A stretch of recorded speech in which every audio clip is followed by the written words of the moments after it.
Estamos reunidos para caminar juntos con el Evangelio de San Lucas. ¿San Lucas? ¿No? Ah, ¿y no es lo mismo San Lucas que San Marcos? No. ¿No son los dos el Evangelio? Sí. ¿Cómo? Escribieron diferente. Escribieron diferente, claro que sí. ¿Cuántos evangelios hay? 4. No, uno. Ajá. Evangelistas. Ok. ¿Quién es el evangelio? La buena noticia. Jesús. Pero esa buena noticia se ha expresado en ¿cuántos evangelios? 4 evangelios. Que es el Evangelio de San Mateo, tal, en el orden, pero estamos en el Salmo, San Mateo, San Marcos, San Lucas y San Juan. Pero estamos en el de San Marcos, ¿por qué? Si no fue el primero que se escribió Mateo, ¿cuál fue el primero que se escribió? El primero que se escribió es Marcos, ya lo sabemos. Y sobre todo por el itinerario de discipulado que está presentando y que presenta el Evangelio de San Marcos. Algunos dijeron en su momento que San Marcos es un evangelio destinado a los catecúmenos, o sea, a fomentar esa experiencia del discipulado. El que dice, estoy dispuesto ya a seguirte, ser discípulo de Jesús, y después de ello, de esa adhesión a Jesús, que es la verdadera fe, venían los sacramentos de la iniciación cristiana para los adultos, evidentemente, porque al principio, sobre todo, eran los adultos los que se convertían en los que creían en Jesús, y con los adultos también toda la familia. Pero en esta experiencia de ser discípulos de Jesús, quiero acentuar, y quisiera seguir acentuando, vamos a ver si lo concluimos hoy, al menos a nivel de preguntas, para pasar a los otros versículos, al otro tema, después de esta sesión, sobre el matrimonio.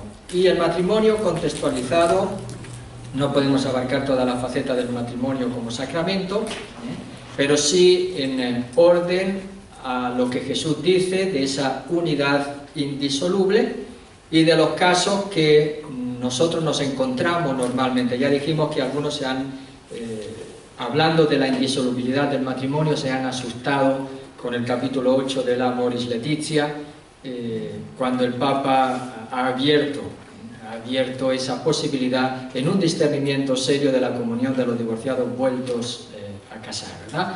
Pero esos son casos que se encuentran en una cultura más que en otras, y que siempre es un proceso de discernimiento pastoral guiado por la misericordia de Dios.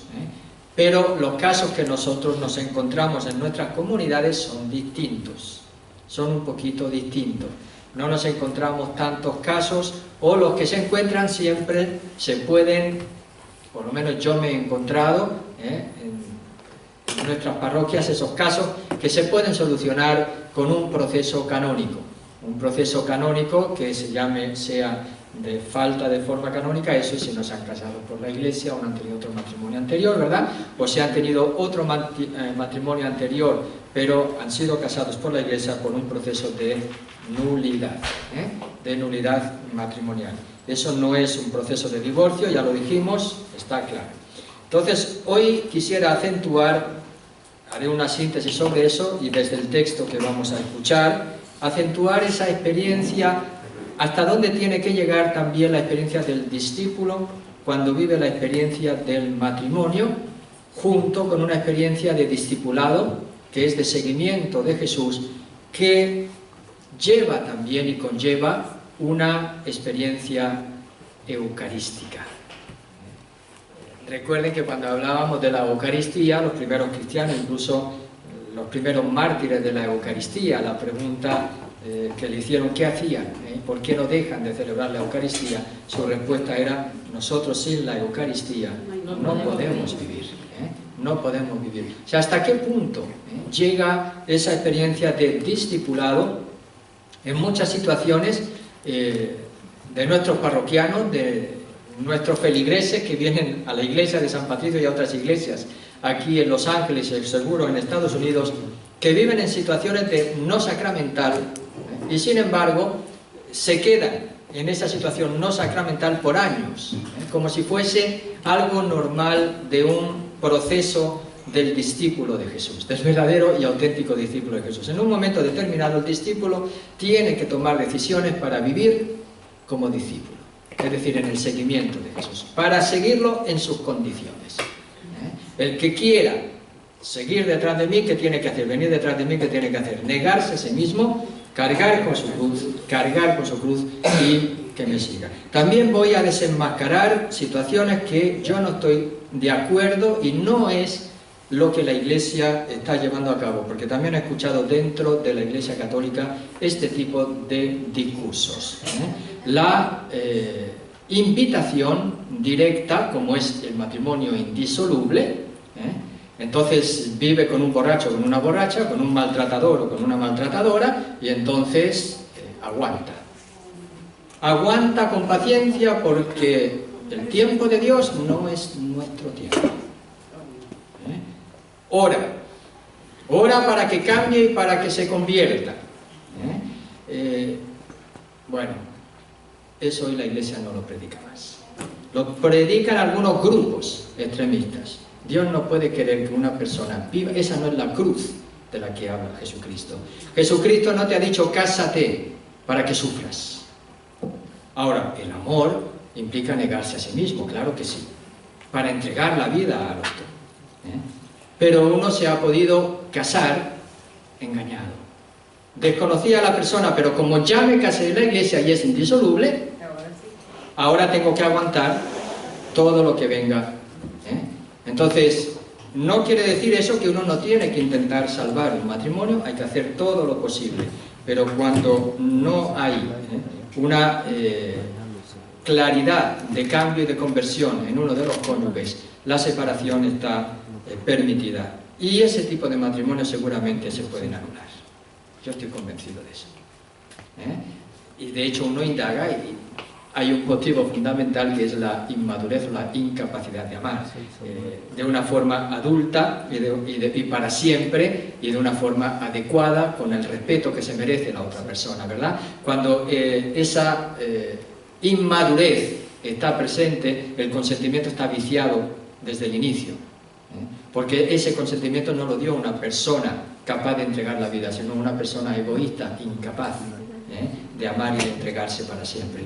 Y como ese amor no ha estado, recuerden, abandonará el padre y la madre y se unirá a su mujer para formar un solo ser, una sola carne. Esa persona no quiere formar un solo ser y una sola carne con la mujer o con el marido, sino que lo que quiere es tener un esclavo o quiere tener una esclava o alguien que le aguante lo que nadie le puede aguantar, y eso son cosas muy distintas.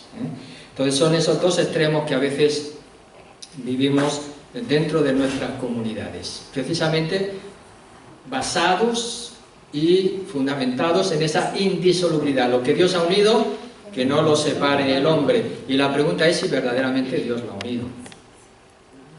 Porque para que Dios lo una tiene que ser un acto humano.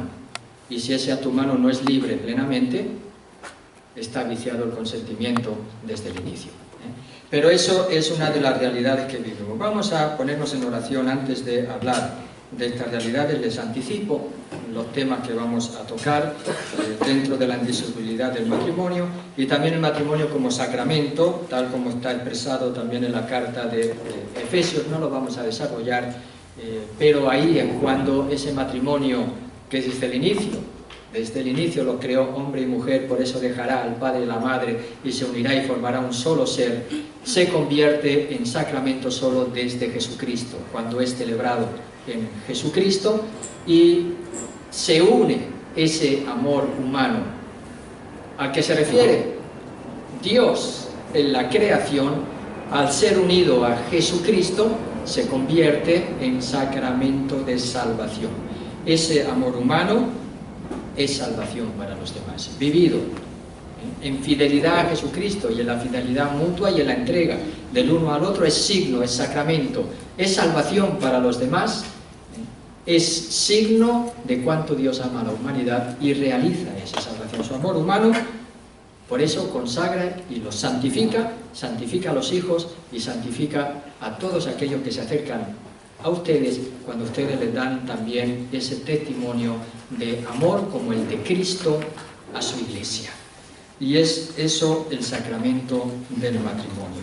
Por eso no es solamente un amor humano que dice sí para siempre, sino que es una vocación que es y se convierte en testimonio de cuánto Dios ama a la humanidad, para toda la comunidad eclesial y para el mundo, para el sitio donde Dios los pone, para que con su amor también sean testigos del amor fiel y el amor incondicional que Dios nos tiene a cada uno de nosotros. Vamos ahora entonces a ponernos en oración, a prepararnos para orar y acoger esta palabra de Dios, sobre todo porque Jesús viene a nuestra vida y para que nos dé la fuerza de poder seguirlo en sus condiciones. Ser discípulos, ya lo hemos dicho, es seguir a Jesús, es estar con Él, es escucharlo, es dejarle a Él que ponga las condiciones del vivir en ese seguimiento hacia Jerusalén. Es abandonar nuestros criterios humanos, es aprender a pensar como Dios y no como los hombres. Por eso le hacemos espacio para que Él venga a nuestra vida o para tomar conciencia de que Él ya está ahí presente queriendo guiar nuestra vida. Por eso hacemos silencio. Hacer espacio significa hacer silencio. Silencio de las experiencias vividas esta semana, hoy, inmediatas, hace tiempo, de lo que nos preocupa, de lo que sentimos. Después Jesús va a entrar en todas esas facetas de nuestra vida, porque lo hemos dejado entrar en lo más profundo e íntimo de nuestro corazón, en el silencio.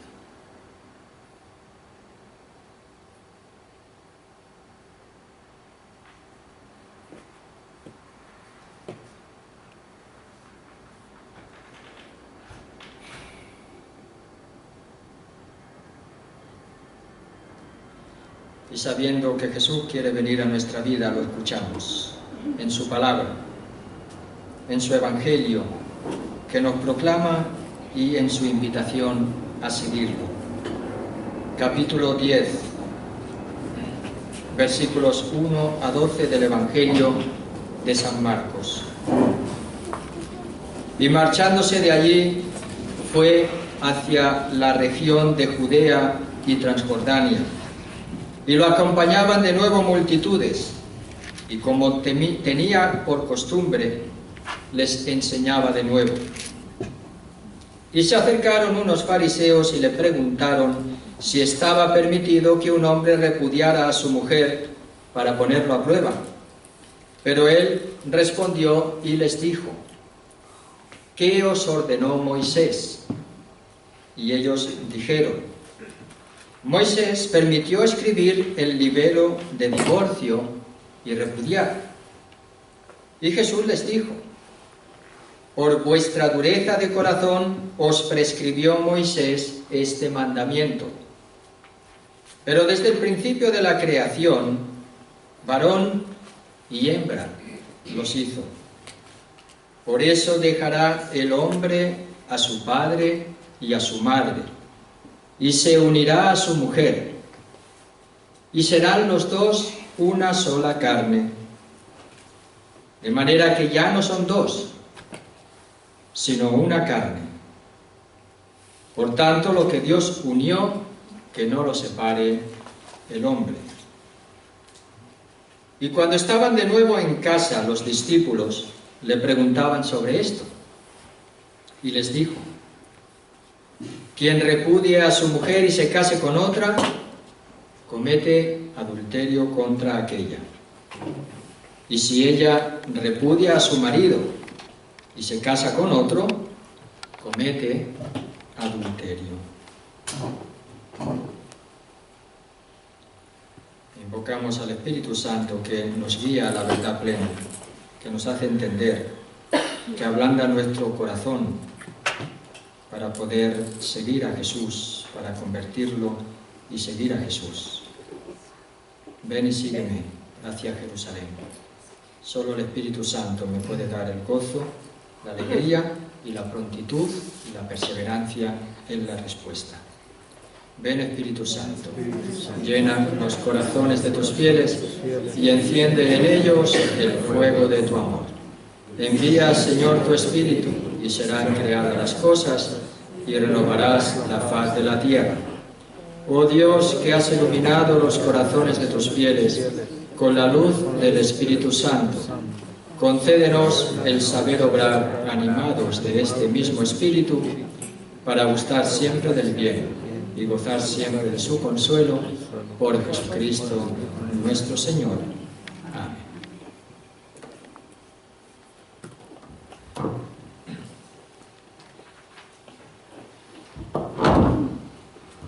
Bueno, si hay o van surgiendo preguntas, también es importante que las vayan poniendo.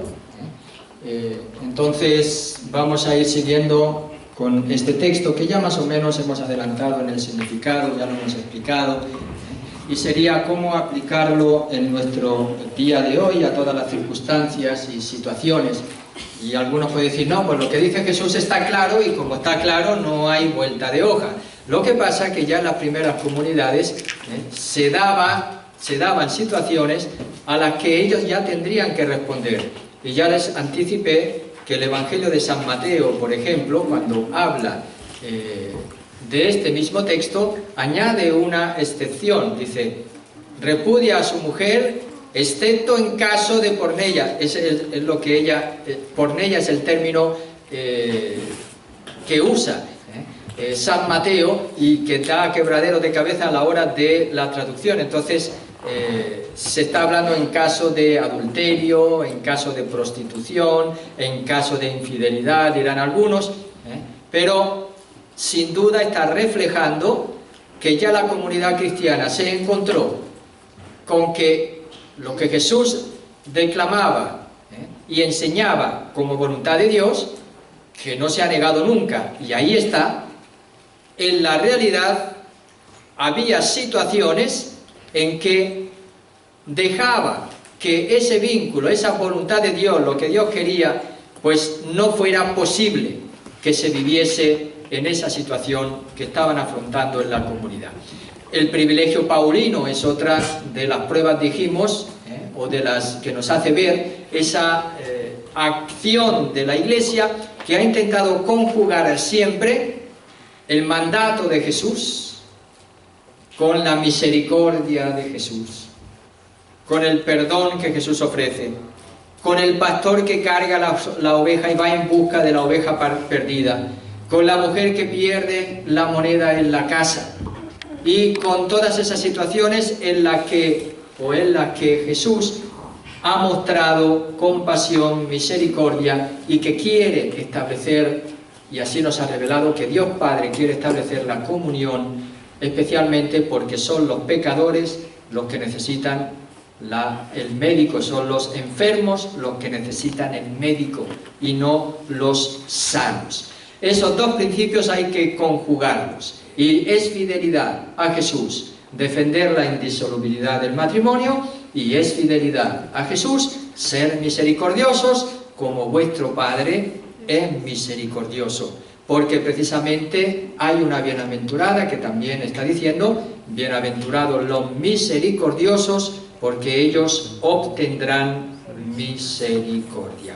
Claro que esa misericordia es hacia el pecador arrepentido, y por lo tanto, en ese proceso de conversión y de convertirse también en discípulo de Jesús. Esos dos principios hay que tenerlos siempre en cuenta, porque si no nos volvemos rígidos y condenamos a la gente con la ley y caemos en el mismo pecado que cayeron los fariseos, que para poner a prueba, para tentar a Jesús, le preguntaron si estaba permitido o no estaba permitido el repudio. Y ahí es cuando Jesús va a declarar este principio, que para nosotros es sagrado, que nadie lo pone en duda, y que es lo que Dios ha unido, que no lo separe el hombre. Y si alguien repudia a su mujer y él se casa con otra, comete adulterio contra la primera.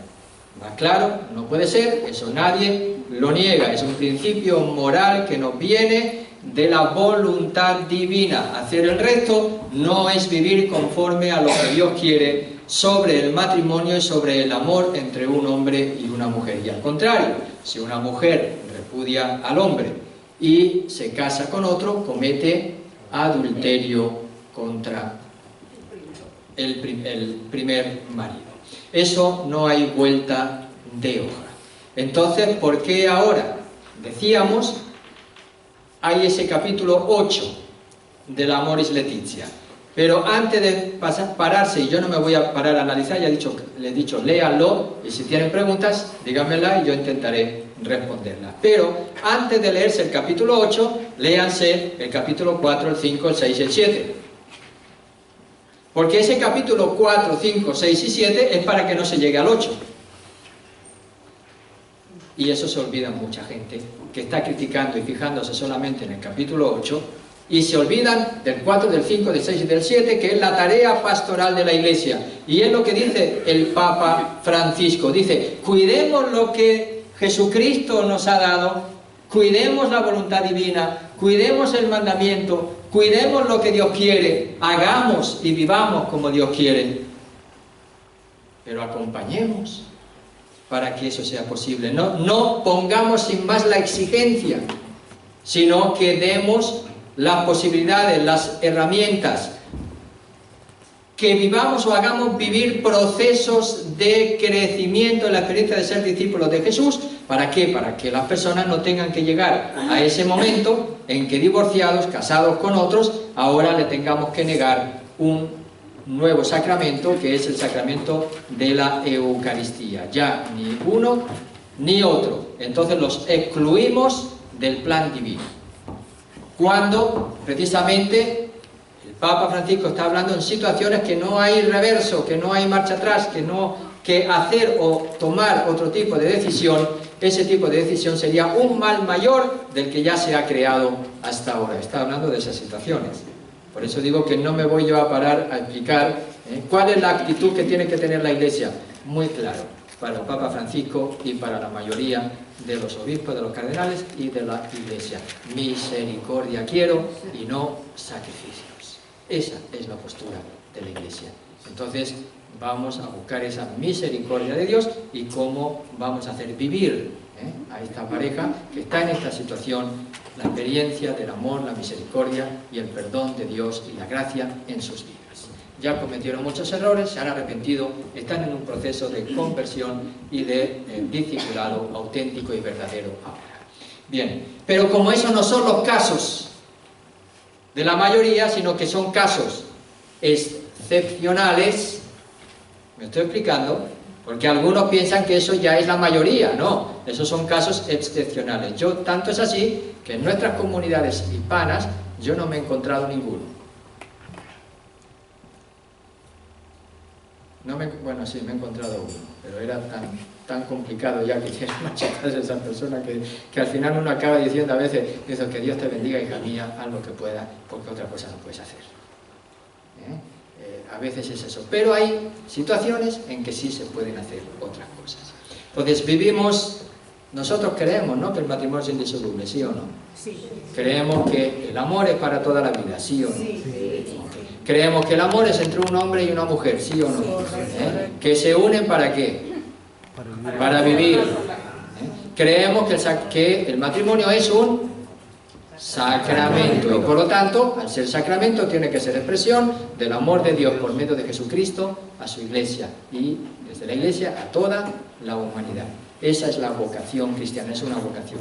Un amor que es fecundo, que está abierto a la vida y por lo tanto con generosidad es partícipe de ese mandato también que es la creación, creced y multiplicaos. Eso forma parte de otra de los fines del matrimonio. La unión, un solo ser, una sola carne, y la procreación. Eso es lo que se llama los dos fines del matrimonio. Por lo tanto, si se da uno de ellos, los dos fines se tienen que dar mejor, pero a veces no se da el de la procreación, pero sí se da el de la unidad entre los dos cónyuges, porque no hay posibilidad de que alguno, o por ¿cómo se llama? ¿Cuál es el término? Ahora ya se me olvida hasta el castellano.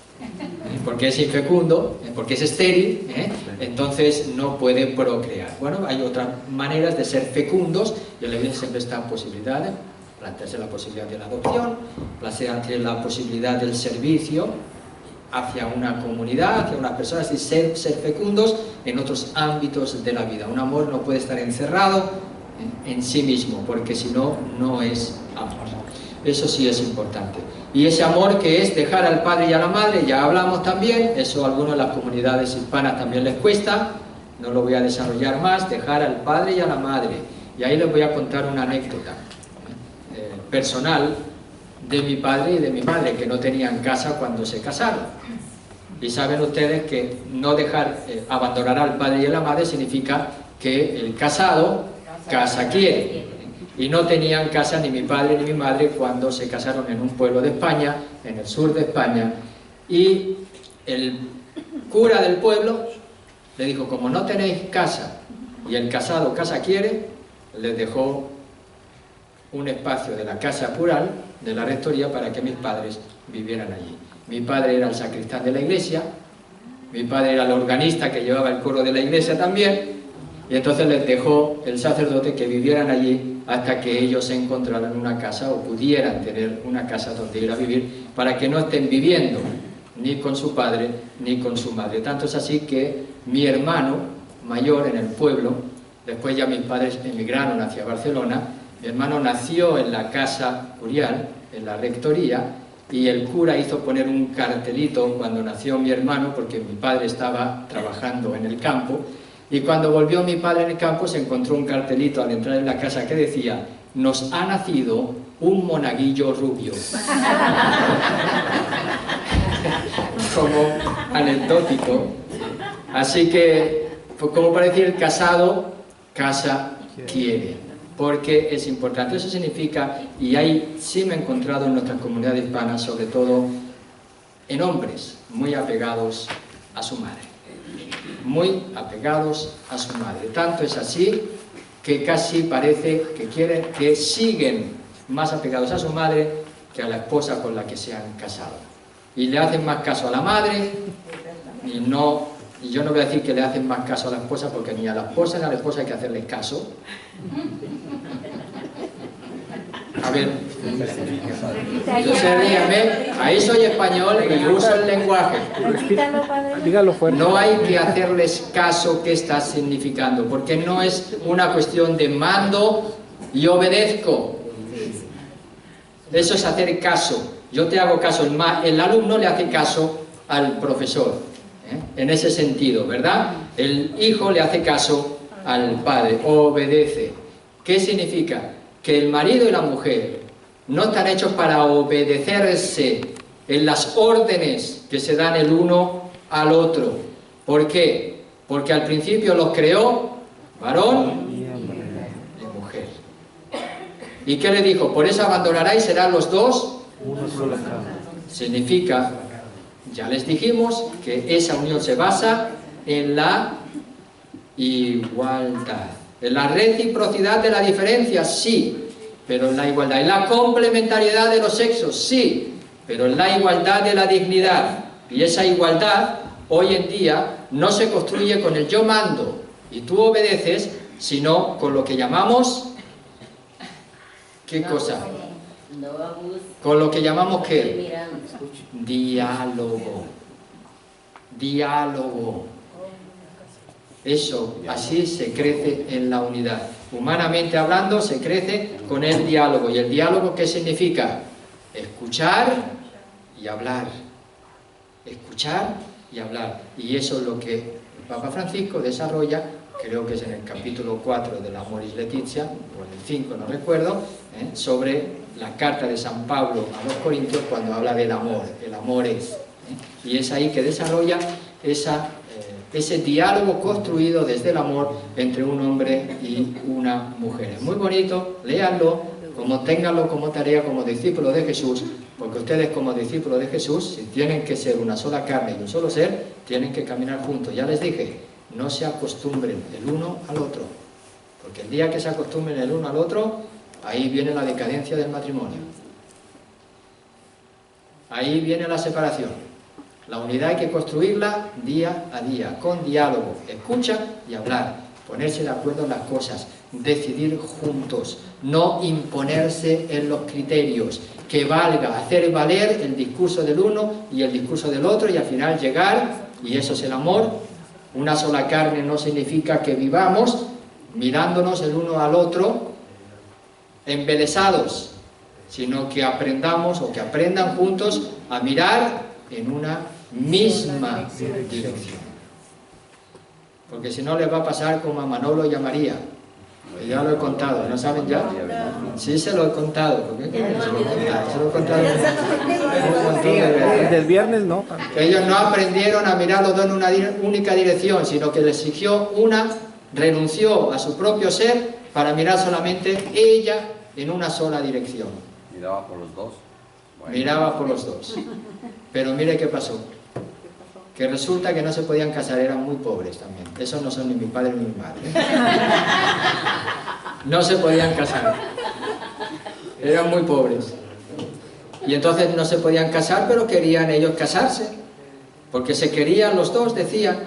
Y dice, pero ¿por qué no nos casamos? Decía Manolo, ¿por qué no nos casamos? Y dice, pero María, ¿no ves qué pobrecitos somos? Que no tenemos ni para comer. ¿Cómo nos vamos a casar? Entonces vamos a tener que comer dos en vez de uno y no tenemos nada más que para comer uno. Y entonces María le dice al otro, ah, pero es cuestión de comer. Dice, no. Dice, Manolo, tú no te preocupes, porque yo a ti te quiero tanto que con verte a ti comer, yo ya me alimento.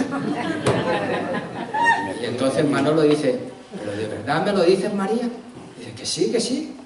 Dice, yo nada más que con verte a ti, yo ya me alimento. Entonces, bueno, pues si es así, pues a lo mejor nos podemos casar, porque así ya no tenemos que comer dos, sino nada más que uno, como yo, y tú de mirarme, me alimentas. En fin, que se casan.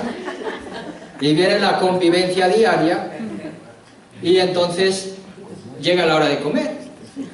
Y entonces Manolo con su plato de sopa, y María mirando a Manolo, cómo se comía el plato de sopa. El primer día, pues, pasó bien, ¿verdad? Viene el segundo día, y todavía, pues Manolo ya tenía ahí su carne asada, y María mirando cómo se comía la carne asada de Manolo. El segundo día, pues también pasó. Ella dijo que con mirarlo ya se alimentaba, ¿verdad? Bueno, pues así pasa ya el tercer día, el cuarto, el quinto. Y ya en el sexto día, ya cuando come Manolo, empieza María a decir, ¡ay, Manolo!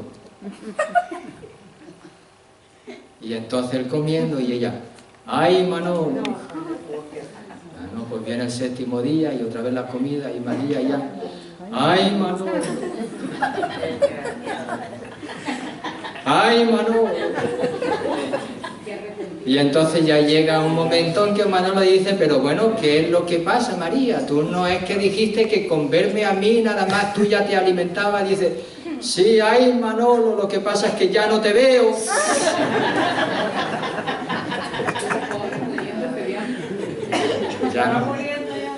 Ya no mira. Eso no es mirar los dos en una sola dirección a aprender, sino es uno que se sacrifica por el otro, ¿eh? Entonces eso llega un momento que no funciona. Eso llega un momento que no funciona. No son los dos una sola carne, un solo ser. Ahí habla también que la unión sexual está ligada, ¿verdad?, a su mujer y a nadie más, a su mujer, aquella con la que forma un solo ser. Pero ese solo ser no se forma hasta que no abandona a su padre y a su madre, ¿verdad? Hoy algunos quieren ya adelantarse y vivir la relación sexual sin abandonar al padre y la madre y se comprometerse con un amor para toda la vida, ¿verdad? Eso no es el plan de Dios, eso no es el designio de Dios. Y ahí está tan importante como la sexualidad no es neutra. Tener relaciones sexuales con una persona no es neutro. No es que ahora yo puedo tener con uno y después con otra y con el más allá y no pasa nada. No, sí pasa, sí pasa. Se mina tu capacidad de amar. Como persona te autodestruyes en lo más genuino que Dios te ha dado, que es la posibilidad de entrega a otra persona para toda la vida. Del compromiso. Es su imagen y semejanza. Su imagen y semejanza. Y además te divides, te vuelves esquizofrénico. En cierto sentido. Porque por un lado va tu persona, lo que tú deseas, y por otro lado da tu pasión, tu sentimiento, tu cuerpo, ¿verdad? Se contradice lo que tú buscas con lo que tu corazón quiere. Por eso muchas veces ese corazón siempre andará inquieto e insatisfecho, porque eso no satisface el corazón del hombre que está hecho para amar como Dios nos ama. Y por eso es muy importante comunicar eso a sus hijos cuando sean adolescentes, ¿verdad?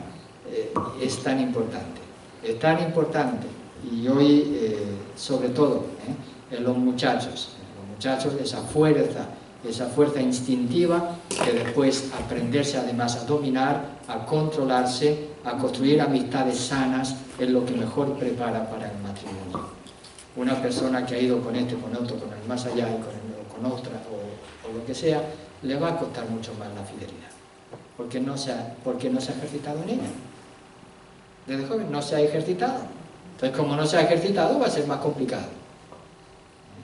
Entonces, la autodisciplina ayuda después a la hora de vivir también la fidelidad en todos los sentidos, porque fidelidad no solamente es irse con otro o con otra. Yo digo que la infidelidad empieza el día que uno se levanta sin acordarse o sin tener en cuenta que está conviviendo con la mujer o con el marido, y que por lo tanto está allí para hacerse feliz el uno al otro. Ahí empieza la infidelidad. Esa es la infidelidad. Entonces, por eso digo que no se tienen que acostumbrar el uno al otro. Cultivar lo que Dios ha unido, que no lo separe el hombre. Pero eso que Dios ha unido, cuando se vive desde Dios, hay que cultivarlo cada día. Cada día hay que cultivarlo, porque si no se cultiva cada día, pues es ahí que uno, si un día se levanta pensando en lo que tengo fuera y olvidándome de lo que tengo dentro, ahí empieza la infidelidad. Y eso es muy importante. Construirla, trabajarla, cada día. Cada día. La infidelidad no es solamente sexual, la infidelidad es cuando yo empiezo a no dedicarme a ti, a no cuidarte, a no estar contigo, a preferirme a mí y mis caprichos y mis deseos y mis ideas al compartir y al seguir aprendiendo a mirar los dos en una sola dirección. Ahí empieza la infidelidad. Pero eso en la pareja y en el sacerdocio igual. El día que yo me levante diciendo no quiero comunidad, ahí empieza mi infidelidad. Ahora, el día que me levante digo yo me tengo que entregar a mi comunidad cada día y tengo que renovar esa entrega y esa donación, pues ahí vamos en el buen camino, porque eso es lo que hizo Jesús cada día, ¿verdad? Pues eso es lo que la fidelidad va.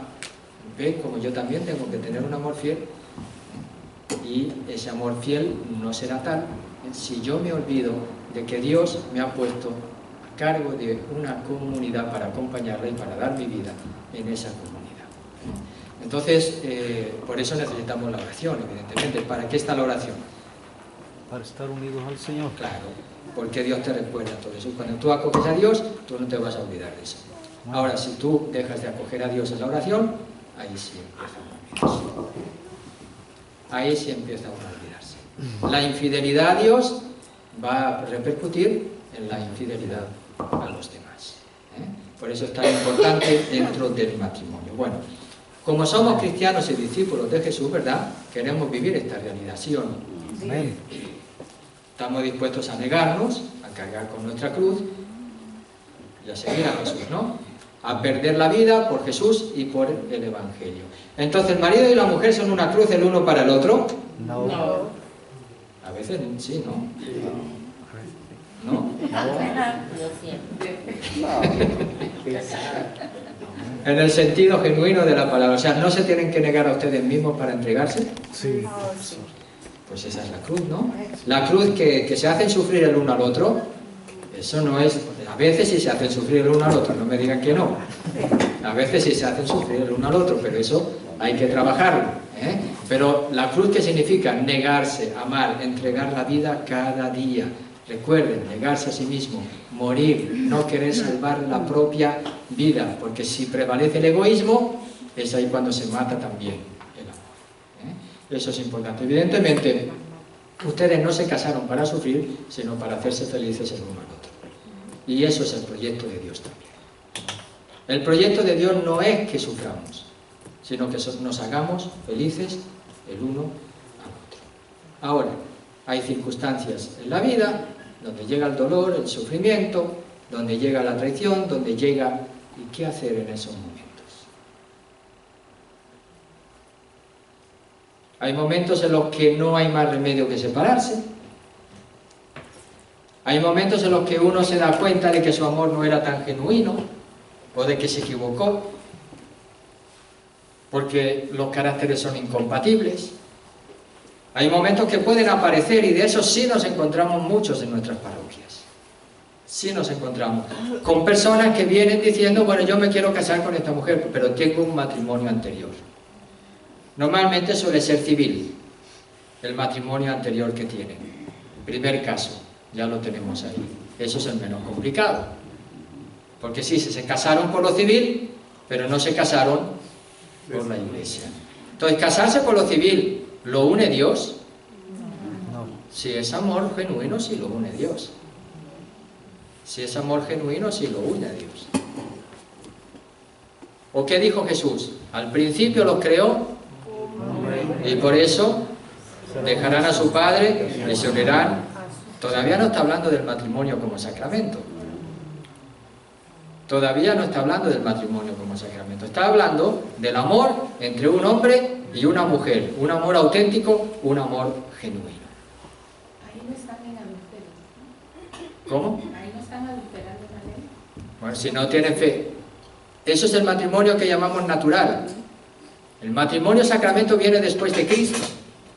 Cuando empieza la comunidad humana a darse cuenta que ese amor humano forma parte y está integrado en el amor de Dios a la humanidad, que se entrega por medio de la pasión, muerte y resurrección de Jesucristo. Y por lo tanto ha consagrado, le ha dado una dimensión de salvación y de gracia al matrimonio que llamamos sacramento.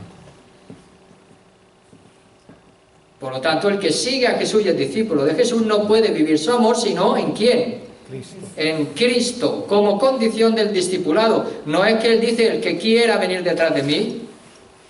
Este texto también está puesto en el contexto del discipulado. Por lo tanto, de un amor indisoluble, pero que solo después de Cristo se podrá experimentar como un amor que no solamente une al hombre y a la mujer en un solo ser y una carne, sino que los une y son integrados, ¿dónde? En el amor de Cristo a su Iglesia. Eso es el sacramento del matrimonio, que tiene que vivir el discípulo de Jesús. Y que evidentemente se va a nutrir de la Eucaristía. Amén. Porque es precisamente el que le va a dar la fuerza para vivir no solamente ese amor humano para toda la vida, sino también esa vocación de entrega mutua y de entrega de los dos al mundo. De su servicio de los dos en la Iglesia para el mundo. Y eso es lo que constituye lo específico del sacramento del matrimonio.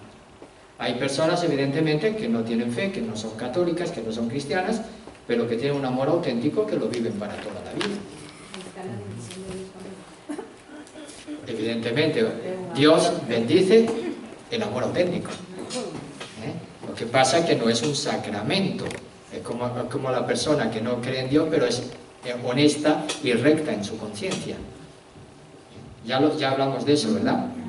Cuando hablamos de la salvación de aquellos que no creen, pero que en su conciencia siguen la rectitud y siguen el bien, la bondad, el amor que ellos van descubriendo.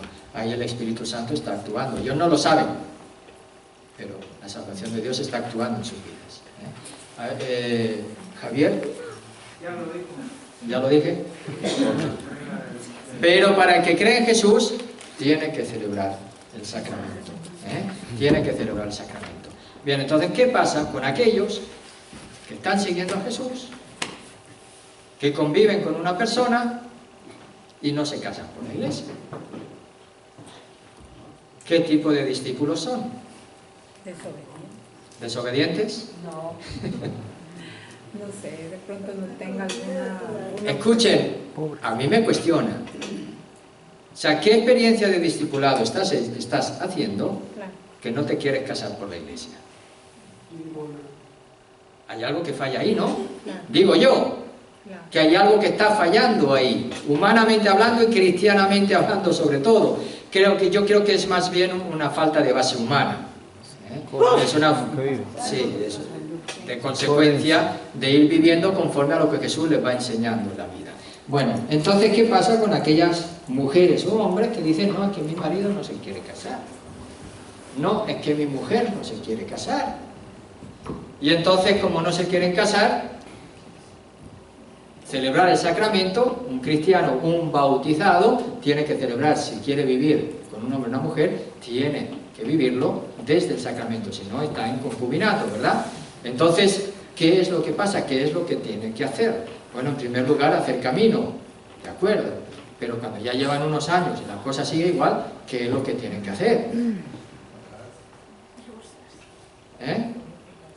Pues ya llega un momento que te decía, o te casas o te casas.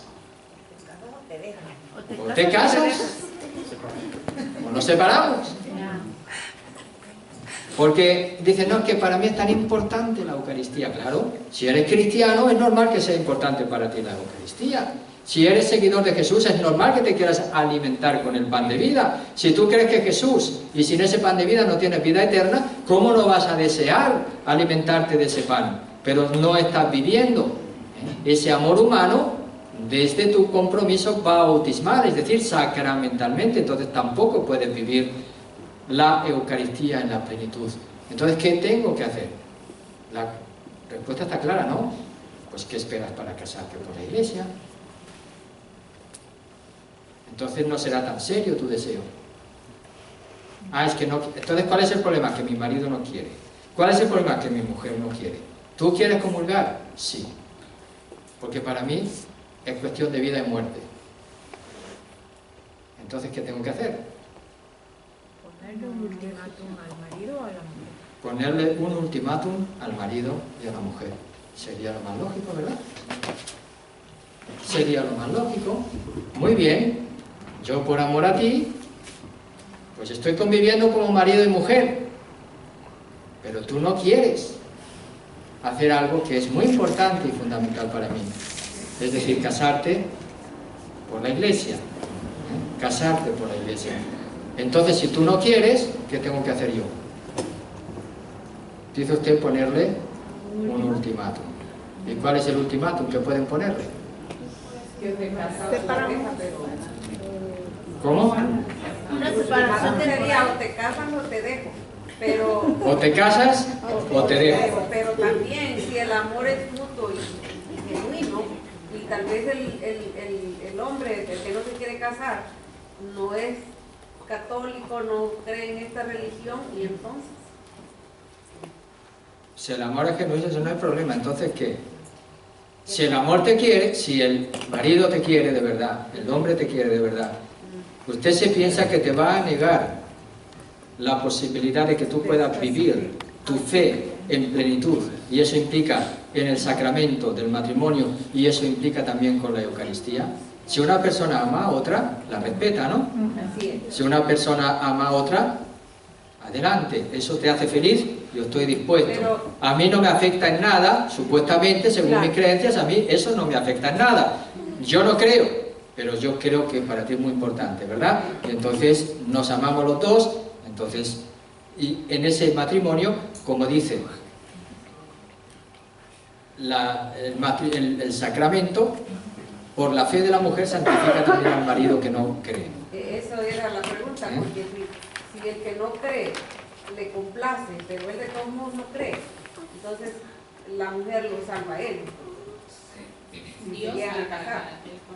Dios lo salva, no es cuestión de que la mujer lo salva, pero pueden vivir. El sacramento no se va a vivir en el sentido de que hay alguien que no vive el sacramento de una forma consciente, pero la mujer sí.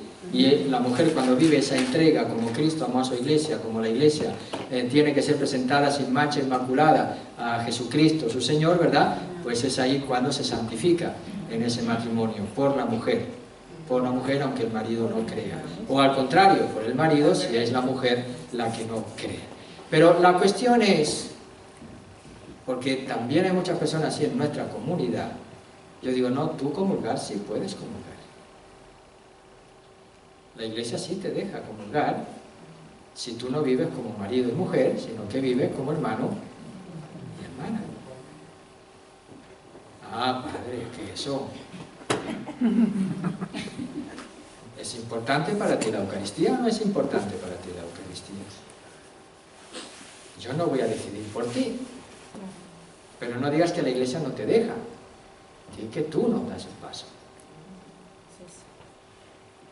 No digas que lo deseas mucho, que es lo más importante de tu vida, porque no veo que des pasos.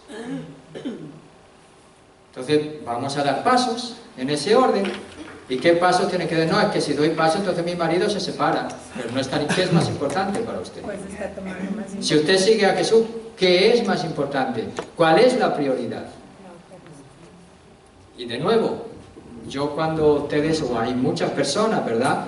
Quizás porque ya tienen hijos con ellos y todo, que eso va a complicar un poquito más las cosas y la existencia. A muchas personas se les va a hacer más dificultad, sobre todo aquí en esta vida, vivir solos que vivir con otras personas, sea desde el punto de vista económico, de los beneficios y de tantas cosas que entran en juego en todas esas situaciones. Hay muchas cosas que entran en juego, muchas, que a veces impiden dar o tomar decisiones por miedo a perder todo ese tipo de cosas. Pero en un momento determinado uno se tiene que preguntar hasta dónde yo estoy dispuesto, ahí sí, a negarme a mí mismo, a cargar con mi cruz y a seguir a Jesús. ¿Hasta qué punto yo estoy dispuesto? ¿Hasta qué punto he entendido eso que me dice Jesús? Ahora sí, el que prefiere a su padre o a su madre, a su marido o a su mujer, a su hijo o a su hija más que a mí, no es digno de mí. Porque Jesús es radical en eso. ¿Qué es lo que está significando? Que es mucho mejor vivir desde Dios que sin Él. Que es mucho mejor y es un bien para cada uno de nosotros vivir desde Dios nuestra vida en su voluntad, que vivirla a nuestra manera, pensar como Dios, que pensar como los hombres. Nosotros a veces nos envolvemos, nos encerramos, nos liamos en situaciones psicoafectivas y no somos capaces de salir de ellas. Y eso nos impide a veces decidir desde Dios nuestra vida. Entonces la pregunta para mí, si tú estás en esa situación y no comulgas, es porque tú no das los pasos. Entonces no estás en un proceso de conversión, porque no estás dando los pasos que se requieren. No sé si me estoy explicando. Y esto no lo digo para desanimar a nadie, sino para animar. No lo digo para desanimar, sino para animar. Si hay una persona que no es de mi misma fe, que no comparte mi manera de vivir la fe cristiana, que no camina conmigo, bueno, si tú piensas que quieres compartir la vida con una persona así para toda la vida, pues piénsalo bien. Piénsalo bien, porque si vas a tener al lado una persona para toda la vida con la que no vas a poder aprender, ni hacer el esfuerzo, ni siquiera el camino de aprender a mirar los dos en la misma dirección, complicada la cosa.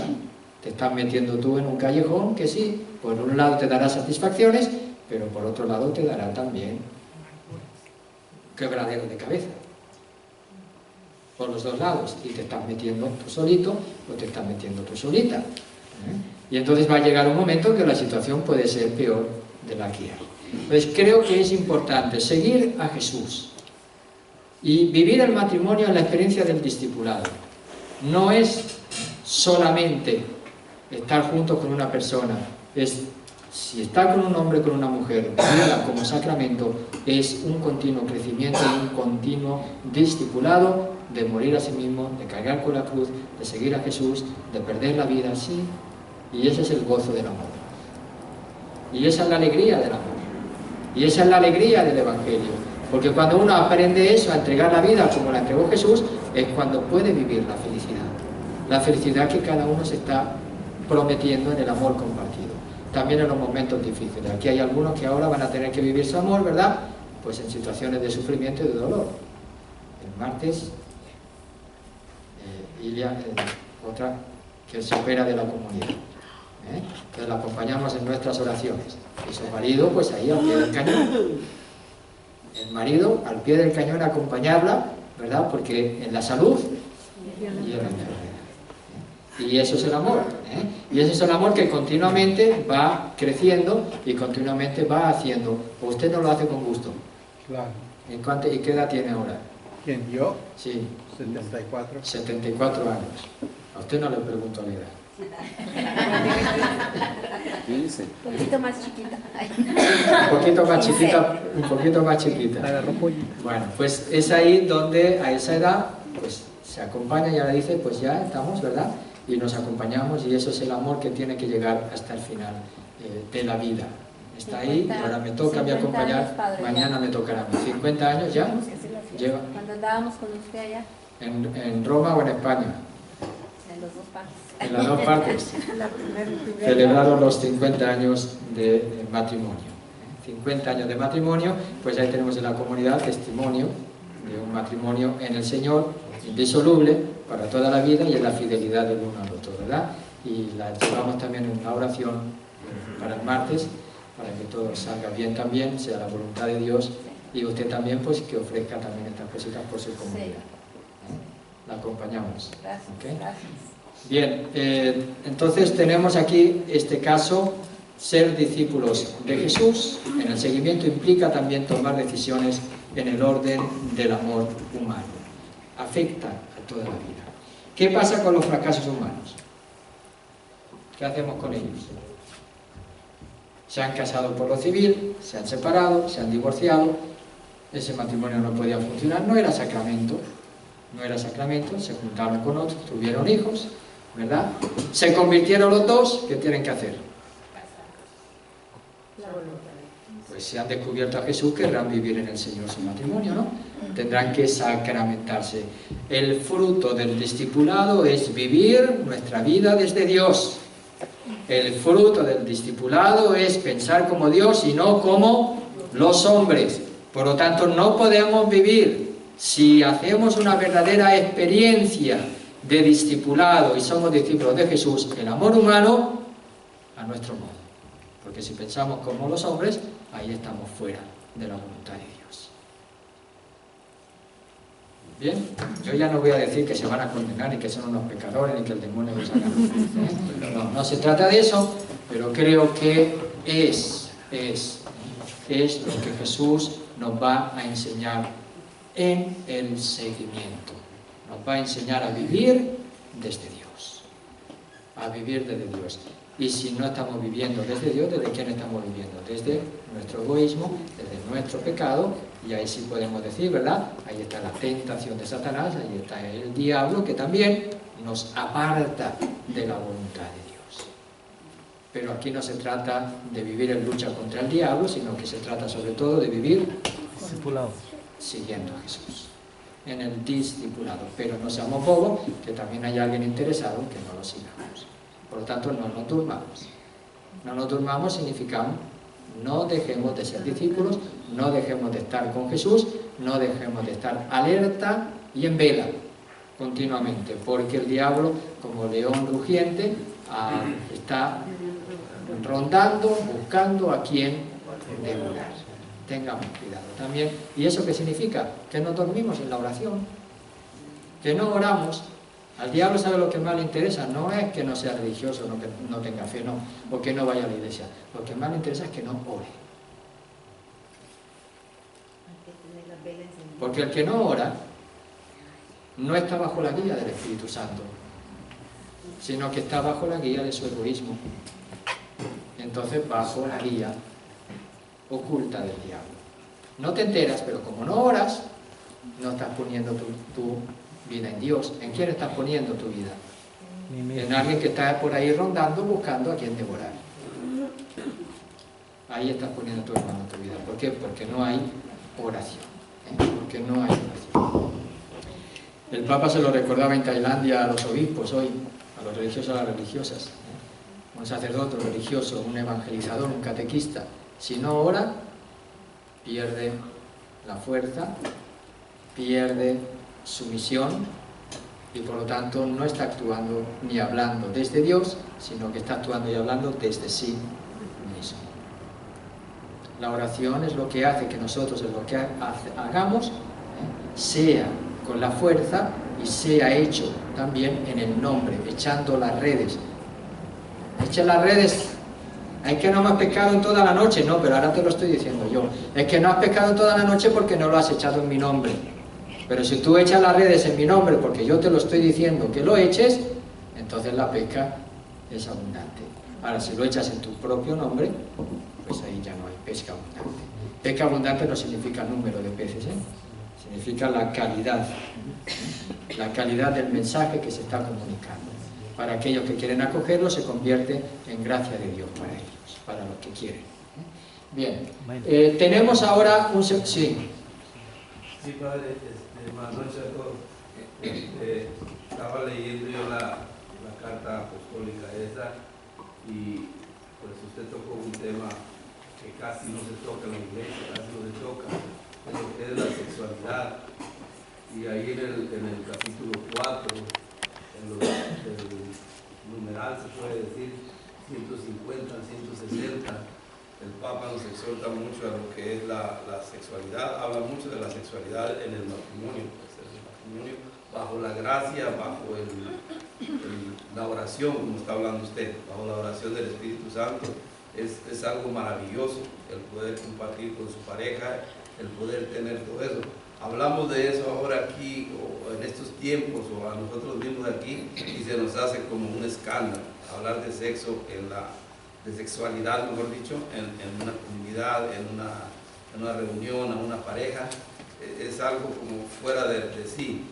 Cuando leemos esas cartas y nos damos cuenta de todo lo que nos explica ahí, podemos llegar a entender la realidad del amor de Dios en la pareja, la realidad de lo que es en verdad vivir en oración con su pareja para poder inclusive tener intimidad con la pareja, que es cosa que pareciese que estuvieras hablando uno en otro mundo, en otra cosa, como que lo ven a uno raro cuando pasan esas cosas y se asustan, nos asustamos, mejor dicho, nos asustamos de eso. Y ahí en ese numerales del 150 al 160 habla muy claro de todo eso el Papa, y menciona mucho también a San Juan Pablo II casi en todos los capítulos.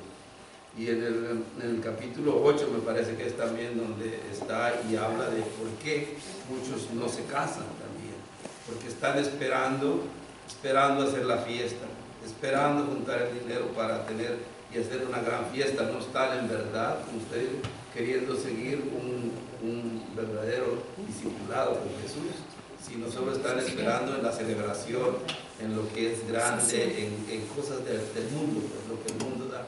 No están por el discipulado. Nos habla de todo eso y es una carta muy hermosa, que está muy bien, porque nos ayuda a poder llevar este discipulado que llevamos nosotros, todo lo que usted nos ha ido recalcando en todo este camino que hemos recorrido. Ahí está todo, y explicado de una manera pues diferente, si queremos decirlo así, pero entendible, muy entendible y muy buena de verdad. Y yo creo que para vivir en comunidad también, me voy a entender un poquito en esto, porque yo he sentido y he oído aquí, ¿verdad?, como lo que pasó la otra vez, cuando el hermano Julián decía de los dos sacerdotes que habían dicho eso acerca del vestuario. Quizá voy a retrasar un poquito a usted, pero él no lo está diciendo él, está diciendo lo que, gracias que él se dedica a tratar de conocer, porque habemos muchos que nos quedamos aquí, hasta aquí, y de aquí salimos y nos volvemos a regresar aquí otra vez y no tratamos de investigar nada, no tratamos de saber nada, de conocer nada más, y estamos así, en una sola línea, como usted dijo, mirando en una sola dirección así, y no volteamos a ver a los lados donde también hay información buena, donde también hay cosas buenas y también hay cosas malas. Lo que él decía la otra vez no lo decía él, sino venía de dos sacerdotes, inclusive dio los nombres, pero la comunidad se voltea y le recalcan, le dicen inclusive loco. Yo pienso que debemos de comunicarnos hacia usted como nuestro pastor y decirle a usted, y si yo tengo algo de lo que estoy diciendo yo ahorita, por ejemplo, a alguien no le gusta, porque cuando nos ponen el dedo en la llaga, cuando nos tocan, donde no nos deben de tocar, nos duele. Pero tenemos que aguantar como Jesús aguanta todo lo que nosotros le hacemos en la llaga de Jesús, porque Jesús es una sola llaga. Decimos las llagas de Jesús, pero Jesús fue llaga completa, una sola llaga, porque lo matamos, lo asesinamos, lo hacemos pedazos a cada rato nosotros, con nuestras actitudes, con nuestra manera de ser, mas Él soporta todo. Así deberíamos, como discípulos nosotros de Él, también soportar, y si tenemos una duda, dirigirnos a usted, pero no golpear y señalar al hermano y juzgar y decirle cosas tan horribles como decirle loco y voltearse todos hacia atrás. Yo eso es lo que pienso y lo traía y lo vengo orando y pensando para decirlo, y pienso que es la oportunidad. Inclusive aquí hubo una persona que dijo, si de eso se trata, mejor ya no vengo o mejor no opinar. Y son personas buenas que vienen a querer saber de Dios. Pero cuando miramos esas cosas aquí mismo en nuestra comunidad, como que empieza uno a decir, ¿qué estamos haciendo en verdad? En verdad, pues yo sé que usted no puede tomar el control de todo, pero sí que tengamos ese respeto entre nosotros, que nos amemos, nos entendamos como somos, porque para que a mí para que yo pueda amar a las personas tengo que quererlas como es, para que a mí me quieran como yo soy, ¿verdad? Que me entiendan como yo soy también. Pero tengamos ese respeto, porque ahora hasta se graba y ahí sale, e inclusive gente de afuera que dice, oye, ¿a eso van? Qué bueno. Para mí qué bueno que se grabe. Sí, pero, bueno, claro. Pero a la vez, ¿sí? ¿Acabó? Perdón, dice gente que no viene a la comunidad y escuchó y dice, ¿a eso van? ¿A que le digan esas cosas? No es bueno. ¿Verdad? Yo siento, pues perdón si a alguien le molesta o si a alguien se siente mal, pero es lo que yo siento y quiero decirles y exhortarles a que leamos esa carta. Esa carta está preciosa, yo la leí hasta el capítulo 9 y está muy buena la carta, tiene muchas cosas muy interesantes que nos pueden servir, que es lo que hemos venido trabajando prácticamente. Es todo. Bien. Bueno, ya como está grabado vamos a decir vuelvan a grabar. Yo creo que no hace falta respeto, pero sí hay personas que se sorprendieron de esa reflexión y reaccionaron.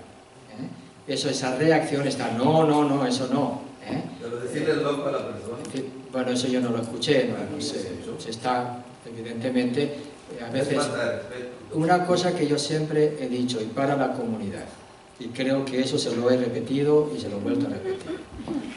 La unidad no quita la diversidad.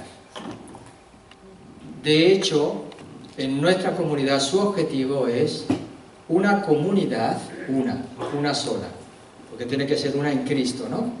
Y eucarística, sobre todo. Una comunidad de comunidades. Comunidades significa diversidad. Diversidad está significando que dentro de la Iglesia Católica hay muchas maneras de vivir el seguimiento de Jesús, que manteniéndose la unidad católica puede acentuar distintos elementos que llamamos carismáticos. Eso por un lado.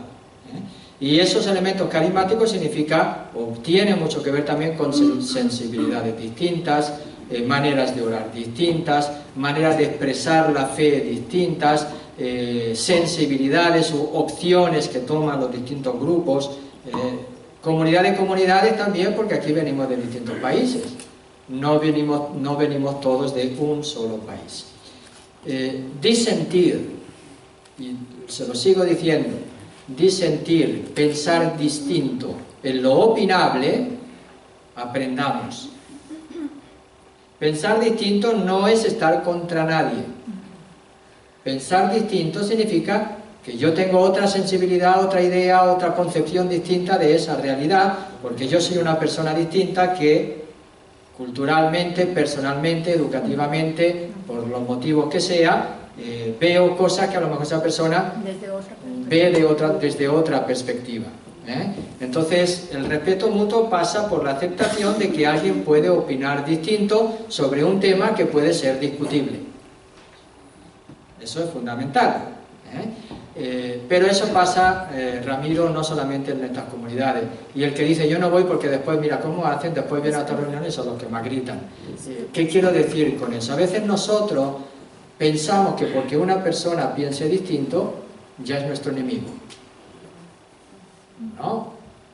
Pensamos que porque una persona tome decisiones distintas a las que yo tomo ya no es de los míos.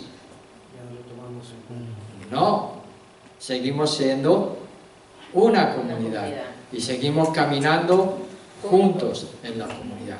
Yo podré estar de acuerdo o no estar de acuerdo. Yo recuerdo que yo le di unos criterios para discernir. Usted me ha dicho, ¿lo dijo un sacerdote? Sí. Yo también estoy escuchando en YouTube sacerdotes que dicen cosas realmente... y nos juzgan a los que no pensamos como ellos también. Y nos dicen que nosotros tenemos el diablo, que somos laxos y que somos... Y yo digo, bueno, pues yo entro dentro de esa categoría, porque no entro yo solo, también el Papa entra dentro de esa categoría. Los discursos del Papa son muy distintos a los de esos sacerdotes. Lo que yo les dije, por eso mi invitación fue, ustedes escuchan al Papa, escúchenlo. Su discurso, ya esa misma carta apostólica, es un discurso muy distinto al de algunos sacerdotes, muy distinto. Pues yo le dije, ¿cuál es el criterio para discernir sobre una situación? ¿Estamos todos viviendo juntos una experiencia de ser discípulos, sí o no? Yo creo que no se puede negar, estamos aquí, estamos perseverando, venimos, queremos ser discípulos de Jesús, ¿sí o no? Sí. Queremos ser todos discípulos de Jesús. Bien. Primer criterio, no abandonar esa experiencia de ser discípulo de Jesús. Y esa experiencia de discípulo de Jesús, en primer lugar, es estar con Él. ¿Recuerdan? Para eso estaba la lección divina. Oración. Oración para estar con Él. Primer criterio de discernimiento, no abandonar la lección divina. Primer criterio de discernimiento. Nosotros no solamente partimos de una experiencia personal, sino que la vivimos también en una comunidad eclesial, la iglesia, la familia, la comunidad cristiana, ¿verdad? Esa comunidad cristiana no somos nosotros solos, es una larga tradición que viene desde Jesucristo a lo largo de 2000 años de iglesia, ¿verdad? Y en esos 2000 años de la iglesia se ha construido lo que llamamos ¿qué? La tradición de la iglesia, la gran tradición, no las tradiciones. Las tradiciones se generan también en pueblos determinados, no digo que haya que dejarlas, en la medida en que nos ayudan a enfatizar esa experiencia de discipulado culturalmente en nuestra identidad propia. Pero tenemos ahí también la tradición de la iglesia, esa gran tradición donde se ha expresado la palabra de Dios acogida en la celebración y en la fe y en las costumbres de la comunidad. Esa es la gran tradición. Segundo criterio, la gran tradición de la iglesia donde se ha expresado la fe y las costumbres morales de la iglesia. Conocerla es importante, los padres de la iglesia. Cómo se celebraba la Eucaristía y los sacramentos a lo largo de toda la historia del cristianismo. Hay documentos, eso es importante. La historia de la iglesia. En segundo lugar, y en tercer lugar, el tercer criterio de interpretación, ¿cuál es? El magisterio de la iglesia. El magisterio de la iglesia, como se ha expresado a lo largo de toda la historia de la iglesia, en los grandes concilios y en el magisterio de los papas. No es igual todo el magisterio, ni todo el magisterio tiene la misma fuerza. Está el magisterio extraordinario, que proclama los dogmas y la moral de la iglesia, en lo que la iglesia se juega la infalibilidad, eso es lo que llamamos los dogmas de fe y de costumbres, moral, pero en situaciones. ¿Cuál es esa fe? El matrimonio es indisoluble, eso forma parte. Si alguien se divorcia y se casa con otra, comete adulterio. Eso forma parte de la enseñanza moral de la iglesia, en la que no se equivoca, en la que se juega la infalibilidad, que después va a caer, va a desembocar en la infalibilidad del Papa, en el Concilio Vaticano II, en cuestiones de dogma y moral, en cuestiones de dogma. Está el magisterio ordinario. El magisterio ordinario, ¿qué me dice la iglesia? ¿Puedo disentir yo del magisterio ordinario de la iglesia? Al magisterio del ordinario yo le debo obediencia. Y la obediencia está significando que yo le someto el entendimiento. Y la voluntad. ¿Por qué? Puedo disentir, porque si no, no sería humano. Sí, puedo disentir, pero para disentir yo tengo que saber más que él. ¿Qué quiere decir eso? O sea, que yo he hecho una investigación adecuada, con buena voluntad, buscando la verdad sinceramente y honestamente, pero eso realmente no llego a entenderlo, eso realmente choca contra mis convicciones, eso realmente en la formación que yo estoy llevando es algo que me parece que va en contra incluso de la misma fe de la Iglesia. Yo podría hacer eso en un momento determinado, sí, pero no es lo normal. Eso yo lo podría hacer después de haber investigado y formándome yo la conciencia de una manera adecuada. Lo más lógico es que yo esté equivocado más que el magisterio ordinario de la Iglesia. Eso es lo más lógico. Por eso creo que es importante asumir esos criterios de discernimiento. Pero es que si un cura dice esto, que si un padre dice esto, en unas cosas que para algunos las pueden considerar como parte de su seguimiento de Jesús, y otras personas ven que eso no les toca en el seguimiento de Jesús, o que realmente no implica que ellos vivan de esa manera, eso se llama, en la duda, decía San Agustín, libertad. En la duda, libertad. Lo que es discutible, hay libertad de opinión. Y esa libertad de opinión, esa opinión, se supone que uno se la va formando con un criterio serio, y que busca la verdad, y que busca el seguimiento de Jesús, ¿no? Entonces uno puede decir, yo no estoy de acuerdo en esto, pero también a veces hay maneras de hablar en las que se dice, no, es que lo que yo digo es la verdad, no, es que lo que yo digo es lo que tiene que creer todo el mundo. Pues eso es lo inadecuado. Eso es lo que yo descubro, y esa es mi experiencia, que yo la comunico. A mí me parece que esto falta de sensibilidad por este lado. A mí me parece que la modestia la tenemos que vivir todos, que es una virtud cristiana que tenemos que cuidar. A mí me parece que hay ambientes donde una persona tiene que ir vestido de una manera y otros ambientes que puede ir vestido de otra manera. A mí me parece que yo cuando voy a la iglesia y voy a celebrar la Eucaristía es algo importante para mí que quiero expresar en mi manera de vestir, y mi manera de vestir no tiene que desdecir de la importancia y de la solemnidad de la acción que estoy realizando como un culto a Dios en la celebración de la Eucaristía. Bueno, yo creo que eso es lícito, es honesto y forma parte de mi experiencia del seguimiento de Jesús, ¿verdad? Pero repito, hay personas que no han descubierto ese modo. Y es ahí cuando digo, respetémonos. Respetémonos. O hay personas que pueden que no tengan esa sensibilidad, o hay personas que han vivido de una manera tal, o en sus culturas, o en sus maneras de expresarse, en sus maneras de aparecer, no viven de la misma manera en que nosotros vivimos. Yo hice una distinción grande. No es lo mismo una cultura hispana que California en Estados Unidos. Aunque a pesar que los hispanos ya formamos parte de California, ¿no? Formamos parte. Pues precisamente nuestra parte de California es que también somos variopintos y variados. Somos muy variados en nuestra cultura, incluso los hispanos. Es que yo soy hispano, entonces nos juntamos todos los hispanos, nos vamos a entender, no. Pero después nos damos cuenta que un salvadoreño y un mexicano, como que hay cosas en las que no se entienden. Hay cositas, o un guatemalteco, ¿verdad? O con un argentino, o con un peruano, o un peruano con un nicaragüense. No ponga a nadie, pero hay diferencias culturales, de sensibilidades, de maneras de ver las cosas. Aprender, caminar juntos. Es que yo no voy a ir porque después no, es bueno, tienes que venir para que aprendamos a caminar juntos. Si no quieres venir es una excusa para que tú vivas a tu modo. Si Jesús te ha puesto en la comunidad de San Patricio, lo más lógico es que queramos caminar juntos. Es que te dice y después me dicen, bueno, forma parte de nuestro caminar juntos. Usted le ha dicho, tengamos cuidado. Si alguien se siente ofendido o no respetado, por favor, respetémonos. Qué bueno que lo ha dicho. Porque eso nos sirve a todos. Y a la vez también nosotros, cuando hacemos nuestras afirmaciones, pensemos que hay personas que a lo mejor no piensan como nosotros, o tienen una sensibilidad que hasta lo que le estoy diciendo, aunque le caiga, usted dice que es que le caiga, no es que le caiga, es que tiene otra sensibilidad distinta. Usted piensa, no, es que le ha caído, yo tengo razón y el otro no tiene razón. Es cuestión de ser ciego. Está bien, si usted piensa eso, yo tengo razón.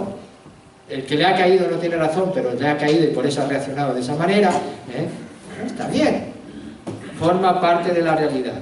Seguimos por eso no siendo, dejamos de ser por eso comunidad cristiana. No dejamos por eso de ser comunidad cristiana que busca la voluntad de Dios y que busca cómo caminar juntos hacia la misión evangelizadora a la que Él nos llama. No dejamos de ser. Ahora, la persona inmadura dice, ve eso como una pelea. ¿Ve? Entonces, aprendamos a no ver esto como una pelea. Ni tener resentimiento, padre. Y si alguien dijo, pues está loco, pues vaya a Julián y le diga, oiga, me dijo que estaba loco, por eso no me parece una palabra adecuada. La corrección fraterna, ¿verdad? La corrección, estoy yo de acuerdo, pero que le diga, bueno, yo entiendo que usted a lo mejor no está de acuerdo, o piensa de otra manera, o no ve lo que yo digo, ¿verdad? Pero de ahí a llamarme loco porque digo eso, pues me parece que hay una desproporción, es inadecuado, ¿verdad? Es verdad, hay que pedir perdón. Entonces aprendamos también a no guardarnos ese orgullo, y sepamos también dirigirnos los unos a los otros pidiéndonos perdón cuando haga falta. Cuando haga falta hay que pedirse perdón. Eso creo que es importante también. Entonces vivir, eso forma parte de la vida de la comunidad. Forma parte. Y si usted ha dicho eso, que nadie piense, ya no voy a hablar porque mira qué susceptibles que son, entonces ya no. Siga hablando, siga opinando. Siga hablando. Yo les dije también, cuando salimos de aquí, no empecemos a hablar entre nosotros, mira qué dijo, mira qué no dijo, mira qué... Hablando mal. Pues ve a decírselo, yo no estoy de acuerdo contigo. Aquí lo puedes hablar. Si hablamos, no discutamos, escuchemos. Porque si alguien habla, entonces salen 5 gritando. Esperen a que deje. Después levante la mano. Yo no estoy de acuerdo con lo que ha dicho el hermano porque eso me parece que tal, que cual y que cual. Bueno, pues muy bien. Respetemos. Respetemos, demos nuestra opinión, respetemos la opinión de los demás en cosas opinables. No impongamos nuestros criterios en cosas opinables. Ahora, cuando son cosas de fe y de moral que forman parte de la doctrina de la Iglesia Católica, sí, ahí tenemos que ir todos a una y si no lo entendemos, pues oremos y formémonos y pensemos hasta que lleguemos a una conclusión que nos haga adherir a lo que es la fe común de toda la Iglesia, ¿no? O sea, no es lo mismo decir, mira, es que yo creo que Jesús no era Dios. Bueno, pues ahí estás fuera de la fe de la Iglesia. Claro. Y estás fuera de la interpretación del Evangelio, ¿verdad? Claro. Evidentemente son cosas muy distintas. No, es que yo creo que María no fue virgen. Bueno, pues ahí estás hablando ya de algo que forma parte de nuestra fe. Yo no puedo decir eso, ¿verdad? No, es que yo no creo que Jesús esté realmente presente en la Eucaristía, en su cuerpo, sangre, alma y divinidad. Bueno, pues ahí te estás apartando también de lo que es la fe de nuestra Iglesia. Entonces vamos a profundizar, vamos a hablar para que tú puedas no entender racionalmente, sino comprender cómo eso forma parte de la revelación que Dios nos ha dado en su Hijo Jesucristo. Y eso está en los Evangelios, está en la palabra de Dios, y eso es la fe de la Iglesia, porque así nos ha dicho la Iglesia que hay que interpretar esa palabra de Dios. No sé si me estoy explicando. Sí, claro. Es bueno que digan, pero a la vez, qué bueno que pregunten, qué bueno. Y sobre todo siempre lo he dicho, el grupo de oración es el grupo de oración. Dejémoslo ser grupo de oración. No pretendamos que el grupo de oración haga lo que a mí me gusta. No, porque es el grupo de oración. Y tiene su manera. Es que a mí no me gusta, es que hacen, es que son exagerados. Es el grupo de oración, es su manera de orar, es su manera de entender la acción del Espíritu Santo en la vida. Lícita, válida, positiva y querida en la Iglesia Católica. No hay nada. Es que la escuela de evangelización hacen esto y hacen lo otro y no me gusta como soy. Bueno, es la escuela de evangelización. Tiene también unas directrices, unos lineamientos, etc. Es que las comunidades bíblicas que tienen, ¿cuál es la finalidad? ¿Son las comunidades del Padre Nicolás? No. A menos mal, ahí ya lo dijeron. A quien lo escuche. Las comunidades bíblicas no son las comunidades del Padre Nicolás. Es el proyecto de la Iglesia de San Patricio, en la que todos pretendemos caminar juntos como discípulos misioneros para que después nosotros evangelicemos y realmente cumplamos con nuestra misión de bautizados, que es ir y predicar, hagan discípulos a todas las naciones, etcétera, etcétera. Esa es la misión de todo. Pero para que ustedes sean los protagonistas auténticos de esa misión, ¿verdad? Pero para eso, como también un pastor, y yo tengo una comunidad, ¿qué tenemos que hacer? Caminar juntos. Pues este es el espacio donde estamos caminando juntos, ¿ves? Salen preguntas, salen respuestas, compartimos. Ahora, cuando compartamos la vida nos vamos a grabar, ¿eh? Evidentemente, porque muchos ya saben ustedes que cuando compartimos la lección divina, hablamos de nuestra vida, hablamos de nuestra experiencia, no podemos ponerlo en público, porque nadie entiende, no están aquí entendiendo qué es lo que aquí pasa, ¿eh? Pero en esto, ¿por qué lo ponemos? Porque hay contenidos que está bien que la comunidad sepa también este tipo de cosas. Otros que no vienen a las comunidades, pero que se enteren también de lo que está pasando en la iglesia y que se vean que aquí sí hablamos de muchas cosas y caminamos juntos. Aunque a veces tengamos también esa dialéctica, no pasa nada, ¿eh?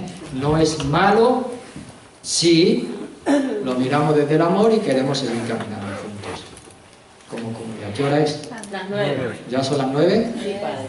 ¿Y no hemos acabado? Yo espero que ya, padre.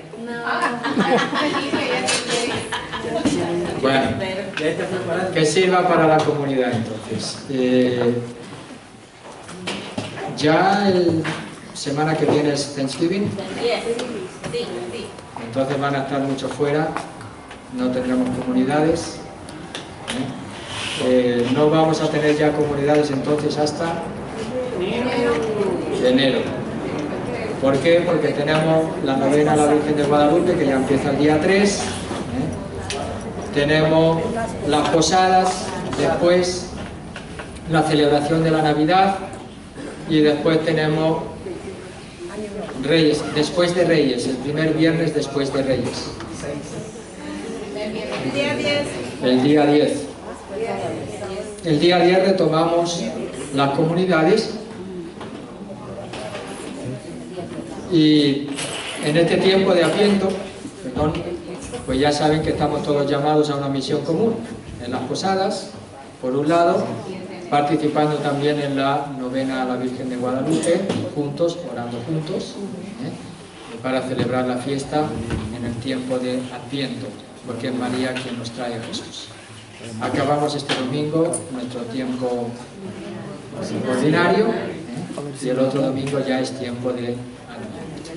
Bien, los invitamos especialmente a venir en la misa este domingo, especialmente todos los domingos, ¿verdad? Es importante que estemos también celebrando con la comunidad. Y pasen la voz de las posadas. Pasen la voz, aunque ya vamos a poner los mapas, ¿no? Vamos a poner los mapas. Y a los que estén aquí en las comunidades o en nuestra comunidad y tienen dificultades para casarse y no dan el paso de casarse por la iglesia y siguen como discípulos misioneros, pues anímense a dar un paso para toda la vida y vivir de una manera conforme a lo que Dios quiere, conforme a lo que Dios quiere, que creo que también es importante para todos nosotros. El martes saben que Tomasito, el miembro de la Escuela de Evangelización, murió de un infarto, y el martes es la velación, el martes va a ser la velación y el miércoles será el funeral a las 10:30, con la misa del funeral aquí en la iglesia. La velación también va a ser el martes aquí en la iglesia y el funeral va a ser en San Fernando Mission. También pidió la esposa de que los que gusten venir con su playera de la comunidad, que puedan venir. La esposa quería que vengan con la camiseta verde. Sí, porque ellos también pertenecen han estado sirviendo en la... Sí, ellos estuvieron también en el retiro querigmático que hicimos para la catequesis familiar, y parecía que estaba bien, ¿verdad? Pero en un momento determinado, pues hay que estar siempre preparados, porque no sabemos ni el día ni la hora, no sabemos ni el día ni la hora. De un infarto en una fiesta de su nieto, en una fiesta de cumpleaños, pues ahí se fue con nuestro Señor Jesucristo. Así que lo acompañamos en ese tránsito hacia la casa del Padre con nuestra oración y sobre todo con la Eucaristía, que es la que nos lleva precisamente a la vida eterna. Bien, una oración juntos antes de comenzar. En el nombre del Padre, del Hijo y del Espíritu Santo. Te damos gracias, Señor, por todos tus beneficios, por todo lo que nos das en nuestra vida, para que sepamos vivir también conforme a tu voluntad, siguiendo a Jesús. Haz que esta experiencia de ser discípulos nos haga también cada vez más una sola comunidad de comunidades. Danos ese espíritu de entendimiento, de diálogo, de respeto mutuo, de aceptación de la diversidad. No nos hagas pensar a todos lo mismo, pero sí que aprendamos a mirar todos en la misma dirección. Tú eres la dirección que nos indica el camino hacia la casa del Padre. Tú eres el camino, la verdad y la vida, que nos va a hacer entrar en la plenitud y en la felicidad que tú quieres para tus hijos. Te pido también, como pastor de la Iglesia de San Patricio, por todos los matrimonios que hay en ella, para que vivan también su matrimonio en el amor de Dios, para que vivan en la unidad, para que vivan en el respeto mutuo y sean también así testigos de tu amor al mundo, que sean testigos de esa fidelidad, de tu amor a la humanidad que nunca se retira, que siempre está presente con la posibilidad de renovación continua. Dales creatividad, dales alegría y haz que también nosotros vivamos del testimonio de cada uno de ellos. En el nombre del Padre, del Hijo y del Espíritu Santo. Amén. Buenas noches.